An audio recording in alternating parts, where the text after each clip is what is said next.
আসসালামু আলাইকুম প্রিয় নবম দশম শ্রেণীর শিক্ষার্থীরা,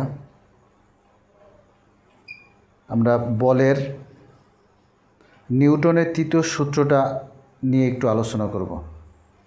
নিউটনের তৃতীয় সূত্র হলো প্রত্যেক ক্রিয়ারই এবং সমান্তরাল বিপরীত প্রতিক্রিয়া থাকে। আবার খেয়াল করো কথাটা, প্রত্যেক ক্রিয়ারই সমান ও বিপরীত প্রতিক্রিয়া আছে। অর্থাৎ এটা এভাবে লেখা যায়, F1 ক্রিয়া F2 প্রতিক্রিয়া মাইনাস, তাহলে এটা হলো ক্রিয়া এটা হলো প্রতিক্রিয়া। নিউটনের তৃতীয় সূত্র ব্যবহার করে আমরা ভরবেগ সংরক্ষণ সূত্রটা আমরা বের করব। আমরা জানি F সমান ma, তাহলে F1 সমান হবে কি m1 a1 মাইনাস F2 সমান হবে কি m2 a2। m হলো বস্তুর ভর, ভি হলো হলো ত্বরণ কি শেষ বেগ মাইনাস আদি বেগ বাই সমান এ। বেগ বৃদ্ধির হারকে ত্বরণ বলে। তাহলে আমরা m1 এর জায়গায় আমরা লিখতে পারি v1 minus u1 divided by T is equal minus m2 v2 minus u2 by T. আমরা এখন m দ্বারা গুণ করব।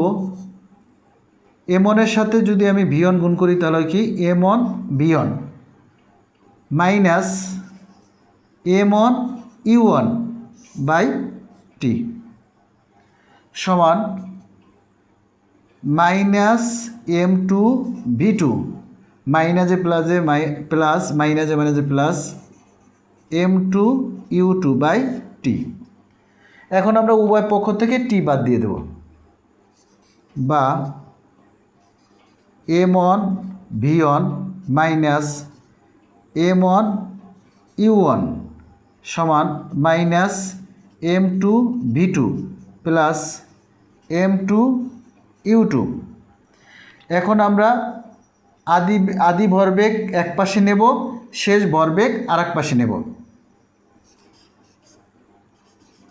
m1 v1 এই মাইনাসটা যদি আমরা এই পাশে আনি তাহলে দাঁড়াবে প্লাস m2 v2। এই পাশে মাইনাস m1 u1 আছে, আমি ওই পাশে নিলে কী হবে m1 u1, আর এই পাশে আছে m2 u2। এখন আমরা সাজাই লিখি জিনিসটা, m1 u1 plus m2 u2 সমান m1 v1 plus m2 v2। তাহলে আমরা নিউটনের তৃতীয় সূত্র থেকে ভরবেগ সংরক্ষণ সূত্রটা আমরা বের করে ফেললাম।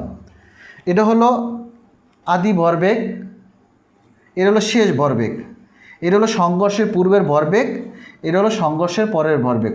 সংঘর্ষের পূর্বের ভরবেগ এবং সংঘর্ষের পরের ভরবেগ সমষ্টি সমান, যেটা ভরবেগ সংরক্ষণের সূত্র।